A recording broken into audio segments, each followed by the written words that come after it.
c'est les paris de Pascal. Et on va commencer évidemment, encore et toujours, à parier sur Nadine Morano. Moi, j'ai pas le droit de parler de Nadine Morano. En fait. Oui, je sais. Direct dans la familiale.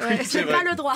Alors décidément, elle squatte encore l'actu. Et oui, alors d'abord on apprend qu'elle va écrire un livre. Alors elle aurait déjà écrit un, et si tout va bien, le mot livre, elle devrait avoir fini de l'écrire avant la fin de la semaine. Ouais.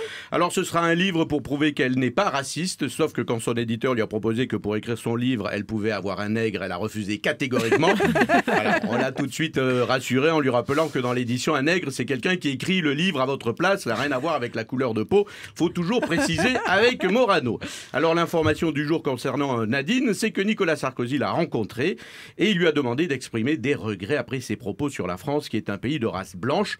Bon, quand elle a revu Sarkozy, elle a en plus dit que la France est un pays de race blanche et de petite taille, ce qui n'est pas faux. Alors elle avait jusqu'à midi pour écrire une lettre d'excuse, et là il est 13h13, donc elle l'a pas fait, elle l'a pas écrit, et là aussi elle ne peut pas s'en empêcher, la feuille blanche. Alors non, elle n'en fera rien, car elle persiste. Ce qu'elle a dit, c'est du De Gaulle, et elle ne reniera jamais le général. Bon, là, elle commence à être pénible, Nadine, avec De Gaulle. Du coup, j'ai cherché désespérément une phrase du général De Gaulle, une citation, quelque chose qui dirait « Tu peux pas la fermer, Nadine ». Bon, j'ai pas trouvé. J'ai cherché pourtant. En revanche, je vais mettre tout le monde d'accord sur De Gaulle pour qu'ils arrêtent de le citer à tort et à travers. Il a dit, et vous pourrez vérifier, c'est vrai, je cite, « Le drame de notre époque, c'est que la bêtise pense ». Ouais, c'est vrai. Très belle phrase de Gaulle. Nous avions parié sur le livre de François Fillon et nous avions raison, c'est l'une des meilleures ventes du moment. Oui, alors je vais vous donner les chiffres, les vrais chiffres des livres politiques. Fillon a vendu 15 864 exemplaires de son livre Faire, où il explique ce qu'il ferait en 2017. Alors il voulait aussi écrire un livre sur ce qu'il avait fait pendant les 5 années où il était Premier ministre, mais bon, ça tenait juste sur un post-it, c'était pas très intéressant.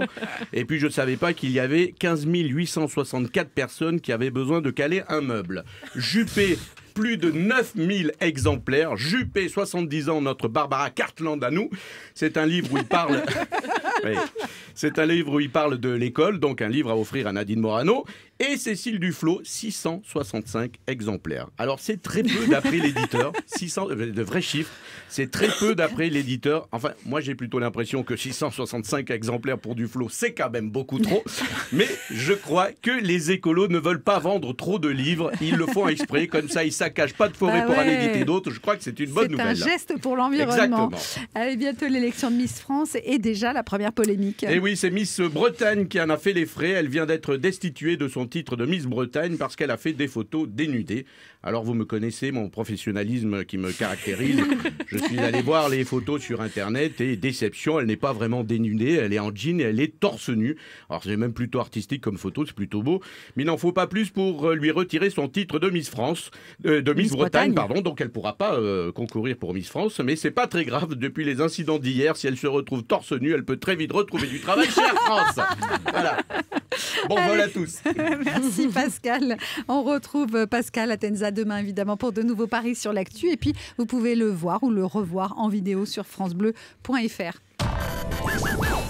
Victoria Bedos et Philippe Gueluc sont avec vous aujourd'hui dans France Bleu Midi Ensemble. On se retrouve dans quelques instants. On va écouter Manu Chao. C'est Clandestino.